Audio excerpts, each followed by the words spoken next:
नमस्कार दोस्तों, स्वागत है आप सभी लोगों का एक बार फिर से हैप्पी ज़िंदगी के यूट्यूब चैनल में। दोस्तों, अगर आप अपनी लाइफ में कुछ नया सीखना चाहते हैं तो चैनल को सब्सक्राइब करिएगा, बेल आइकन को ज़रूर दबाइएगा।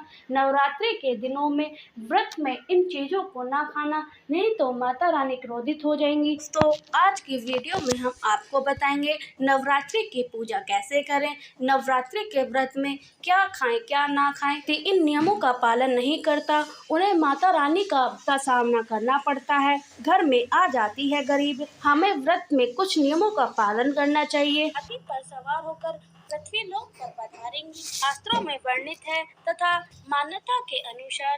तो इस बार माता रानी सिंह पर सवार होकर नहीं बल्कि हाथी पर सवार होकर धरती लोक में भ्रमण करने के लिए आएंगी। माता रानी हाथी पर सवार होकर आती हैं तो बहुत ही शुभ माना जाता है, जीवन सुखमय हो जाता है, भक्ति का भक्तों को पूर्ण लाभ प्राप्त होता है।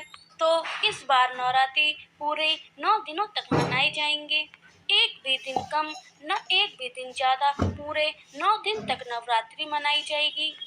शेरावाली की विशेष रूप से पूजा आराधना की जाएगी। इस बार शारदीय नवरात्रि 2023 में 15 अक्टूबर दिन रविवार से लेकर 23 अक्टूबर सोमवार तक समाप्त हो जाएगा। इस नवरात्रि पर माता दुर्गा की कृपा पाने के लिए कलश स्थापना का शुभ मुहूर्त है 15 अक्टूबर दिन में 11:44 से लेकर दिन में 12:30 तक रहेगा। कलश स्थापना का शुभ मुहूर्त रहेगा। दोस्तों नवरात्रि में क्या नहीं खाना चाहिए और कौन सा फल खाना आवश्यक है और क्या नहीं पीना चाहिए, आज हम आपको विस्तार से बताएंगे।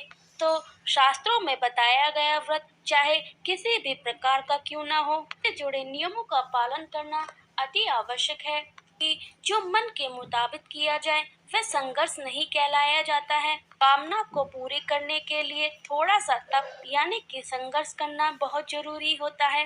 पूरी मान्यता है कि व्रत को पूर्ण विधि विधान से किया जाना चाहिए, आपको पूर्ण व्रत का फल प्राप्त मिलता है कि सारी मनोकामना पूर्ण हो जाती हैं। इसलिए सभी शास्त्र यह कहता है कि अगर आपके मन में सच्ची श्रद्धा से ईश्वर के प्रति श्रद्धा हो तो न पूजा पाठ के आपको सारा फल मिल जाता है। अगर किसी व्यक्ति को ईश्वर के प्रति कोई शंका होती है तो उसे हर जन्मों तक शांति नहीं मिलती है। भगवत गीता ने भगवान श्री कृष्ण ने स्वयं कहा था कि व्यक्ति सच्चे हृदय से ईश्वर को पुकारता है, उसका नाता ईश्वर से जुड़ जाता है। और जो व्यक्ति सच्चे हृदय से ईश्वर को पुकारता है, ईश्वर उसकी सभी मनोकामना पूर्ण कर देते हैं। कई लोग ऐसे होते हैं जो ईश्वर के सामने घंटों पूजा पाठ करते हैं, रोते हैं, भगवान उनकी कभी नहीं सुनते हैं।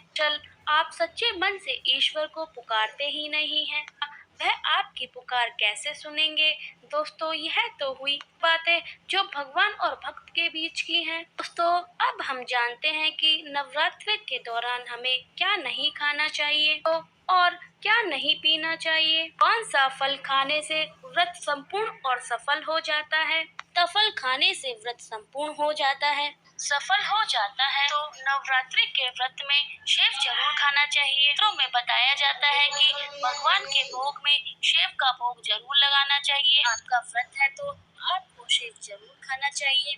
पपीता अंगूर जरूर खाने चाहिए, खाने से व्रतधारी को शक्ति मिलती है, संपूर्ण हो जाता है। तो बताया जाता है कि नवरात्रि के व्रत में सीताफल जरूर खाना चाहिए। फल खाने से 10 ऐसी जो बीमारी है वह दूर हो जाती है और खत्म हो जाती है। कहता है कि नवरात्रि के दिनों में सीताफल का घर में प्रवेश होना शुभ माना जाता है। फल खाने से नवरात्रि का व्रत सफल हो जाता है, इसमें माता सीता का आशीर्वाद मिला होता है। के दौरान जो भी व्यक्ति को दुखों का सामना नहीं करना पड़ता है, फल आपको जरूर खाना चाहिए।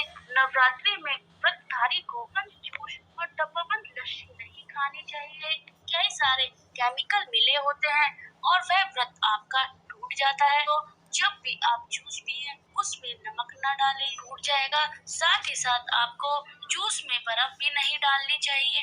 सादा जूस पीने से व्रत सफल होता है। तो सिंगाड़े का आटा और कुट्टू का आटा खाने से पहले देख ले कि उसमें कीड़े पड़े ना हो, वह ज्यादा पुराना ना हो, के कारण आपका व्रत टूट पहुंच सकता है। यह छोटे छोटे कीड़े हमें दिखाई नहीं देते हैं, पहुंच जाते हैं। दोस्तों, ऐसा आटा खाने से आप मांस मछली के बराबर ही माने जाते हैं।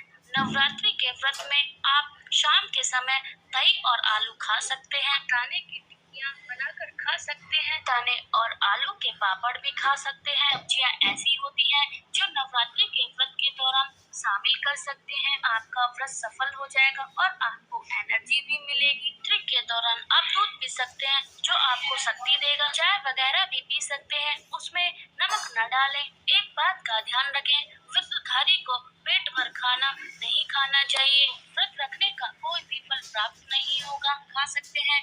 दोस्तों, नवरात्रि के दिनों में आदि व शक्ति के 9 दिनों में माता रानी के 9 स्वरूप की अलग अलग पूजा की जाती है। रात्रि के 9 दिनों में माता रानी के 9 स्वरूप की अलग अलग पुष्प और अलग अलग भोग अर्पित किए जाते हैं। क्या आप जानते हैं नवरात्रि में माता रानी को कौन सी वो चीज है जो भूलकर भी नहीं चढ़ानी चाहिए? नवरात्रि में आप इन चीजों को गलती से भी माता रानी को अर्पित कर देते हैं तो और पूजा का आपको पुण्य लाभ प्राप्त नहीं होगा।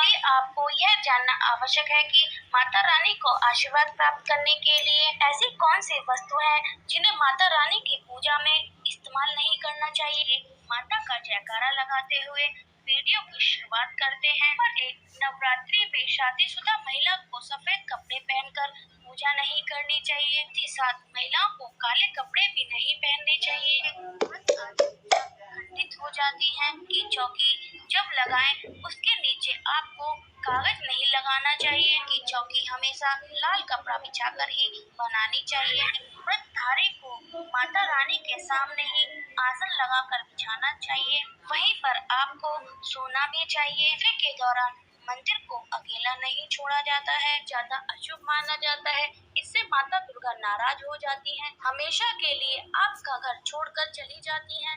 नंबर 2 नियम है नारियल। नारियल को सबसे शुद्ध और पवित्र और सुख समृद्धि का प्रतीक माना जाता है। नारियल को श्रीफल भी कहा जाता है। को सुख समृद्धि और करने वाला माना जाता है। तो हर मंगल कार्य में विशेष महत्व होता है। जानते हैं कि माता रानी के सभी मंदिरों में नारियल की बलि दी जाती है। रानी की पूजा में नारियल का इस्तेमाल हम सभी करते हैं कि स्थापना कलश में रखकर ही की जाती है। नारियल की स्थापना करते समय हम कुछ गलती कर बैठते हैं तो नारियल कई प्रकार के होते हैं। एक हरा नारियल, दूसरा सूखा नारियल।